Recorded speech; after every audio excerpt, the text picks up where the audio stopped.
So in this screencast, we're going to examine some other sources of renewable energy. And a main one worldwide and in the US is hydroelectricity. And that is the way of generating electricity by the kinetic energy of moving water. Now it says here on the left that hydroelectricity is the second most common form of renewable energy in the world, and the most common form in the United States. But actually, over time, that has changed. So as of 2020, hydroelectricity is actually the number one source of renewable energy in the world. And a part of that reason was that China has built a huge hydroelectric plant called Three Gorges Dam. And that generates a tremendous amount of electricity.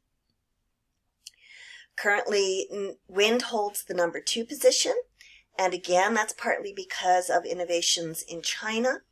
They have really put a lot of investment into wind turbine creation, and in fact, the wind turbine that I went to see at Lightolier plant was actually made in China, and the operator of the plant, when he received it, all of the instructions and everything were written in Chinese. So he had to make his own labels to put over top of the labeling that came with the wind turbine. And third most common source globally is solar. So let's take a look at the pros and cons of hydroelectricity production. So one of the problems, or situations I should say, is that when you build a dam across a body of water, such as a river, there's a buildup of water behind it. That's called the reservoir, and it's good if you would like to build up the water behind it so that you have a source of water, an even source of water for your population of humans throughout the year. When this happens, though, when a reservoir is created, it does flood the banks on either side of a river. And when it does, that happens over a short period of time, and so the biodiversity that exists there is wiped out quickly, plus the vegetation here is drowned by the water that builds up in the reservoir, and then it decomposes naturally and anaerobically, which releases methane into the environment. So it not only smells bad from this rotting or decomposing plant material, but it also contributes a greenhouse gas to the atmosphere. Now, the way these dams are constructed is that there's an intake valve, usually lower down in the colder water behind the dam. And that is where the water is brought through and it turns the fans or the blades of the turbine, just like we've seen before. And then the water continues on and is released in the outflow. So the effect of that is that there's an outflow of water that's probably colder than the water normally would be when the river is just allowed to proceed downstream. And the amount of outflow can be regulated by closing or opening the intake valves. And that means when you have a number of dams built in succession down a river, or even one dam, it can decrease the amount of water that's carried downstream. The last downside to a hydroelectric dam is that when this reservoir builds up, there were often many people who were living along the shores of a river, just the way many people live along a coastline. And in the case of China's Three Gorges Dam, the dam that they built displaced over 1 million people. And so that's a human toll that we also have to consider. Okay, so that was hydroelectricity. Now we're going to look at solar. And that's when the sun's energy can be captured directly and used to produce electricity or heat. So first there is passive solar energy, which is simply the heating of a particular area, like that room that we saw when we looked at construction.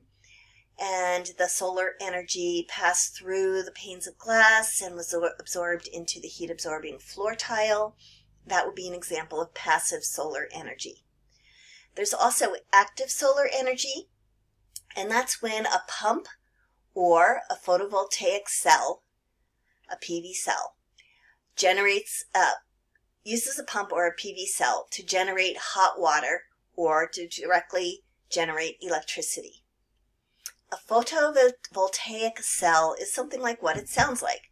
Photo being light energy, voltaic meaning volts, like when you measure energy, and it generates a low voltage electric current. Typically, the downside is these are not terribly efficient. Their efficiency is actually even lower than coal, so it's all the way down to 12 to 20% efficient. And since we get less energy out of them, they are typically used to produce heat or electricity for smaller areas like a home or a swimming pool. And this is an area of research which we haven't really broken through that barrier yet, but hopefully soon.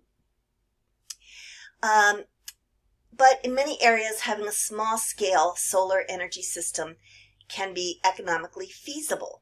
Not all households, though. When I lived in Florida, we lived in a place with no tall trees, just a few palm trees.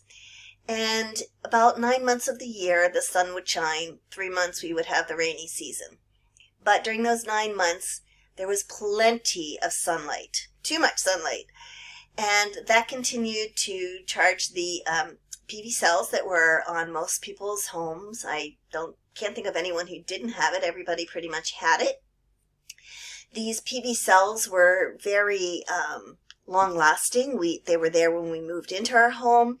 We never did a thing to them. We didn't have to have them serviced. They just kept on chugging away. So since this was in a warm area in Florida, and electricity demand is very high in places like that for air conditioning, then solar works really, really well. In some other areas, like where I currently reside, we have a lot of trees all over our yard, front and back. And we'd only, because we're in a historic commission district, we can only have PV cells on the back of our house. And that's where we have the least amount of sunshine, and it's simply not enough to be efficient, to be useful. Sometimes they can only, by the way, be put on one side of a home because for firefighting reasons. If a firefighter or firefighters need to get into an attic to put out a fire, they can break through your regular roofing. But if you have PV cells on the roof on both sides, then it would be very difficult for them to do so. So let's consider some of the advantages and disadvantages of PV cells. They are quiet. They make no noise. Operating them doesn't cause any pollution to be released to air, soil, or water. They work best in hot climates when electricity demand happens to be at the highest anyway. And in rural areas, you don't need to worry about the cost of transmission lines. It's being produced at the exact location where it's being used. To purchase and have them installed is expensive. Sometimes there have been subsidies, which certainly reduce the cost, but that is an obstacle for many people who might wish to install them. There are sunlight requirements, as I mentioned previously, and one downside for the environment is the actual manufacture of PV cells requires energy and creates toxic waste. Now let's take a look at geothermal energy. And geo, you remember, means earth or ground. Thermal means heat. So within the ground are natural radioactive decay of elements, such as radon, deep within the earth, and this can heat groundwater or soil. So hot groundwater can be directly piped into home radiators. So the hot earth heats a circulating fluid, and some of it can just be sent directly into home radiators to release heat and heat the home. And some of them can even generate electricity by moving a turbine.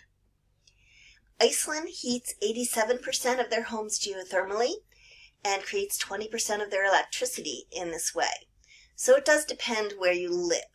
So if you live in a place with sandy soil like Cape Cod, where we can't really keep going down deep, we have a layer of sand and then we have some bedrock, you could only run the lines horizontally, which would not be able to produce enough heat to be extremely effective. And some of these systems also have a little trouble with functionality. However, all that being said, the instructor for our renewable energy course, Chris Bowicki, has said that he believes that hydroelectricity will be the renewable energy source of the future. Next, let's look at wind energy. Wind energy takes the energy from the kinetic energy from the motion of the wind to turn the blades, which then do the same thing with regard to generating a spark of electricity by turning a turbine and then generating a spark of electricity. So they're relatively simple construction, and it's a very large, a quickly growing energy sector. And doing this produces no pollution and no greenhouse gases are released because it's just the wind blowing around. However, unfortunately, there are still some other issues with wind energy. So when that wind energy creates the electricity, it needs to be close to the point of use for that electricity so that there are not excessive transmission line losses. So there might be a lot of wind in, I don't know, let's say Wyoming, but to bring that wind energy across the country to the United States, there would be excessive transmission line losses, and that would not make sense, which is why often wind energy on the coast here, we're looking at offshore energy so it can just be transmitted a short distance. Most wind systems rely on battery storage. So if you had, say, your own personal wind turbine, you would need to store that energy for times when the wind isn't blowing. Wind turbines are also highly visible, which can create either an attraction for tourists or diminish from a beach, let's say, that tourists frequent. Placement is a critical issue. If a wind turbine is placed too close to a home, there will be, or other building, there will be noise that can be heard from the turbine turning, from the wind blades turning, and there can even be this thing called flicker, where when the sun is rising or setting behind the turning blades, it causes like a flicker of the light, which people can find affects them. It can't supply a constant source of power, including when there's no wind. Decommissioning is an issue, just as it is for every power source, but there were times when these wind turbines that were too short and didn't get enough wind to be efficient were given tax credits to build, but then were never efficient enough to operate, and there was no set aside for how they would be decommissioned, how they would be taken down, and so they're still sitting there. And then there's the consideration of utility scale versus small wind.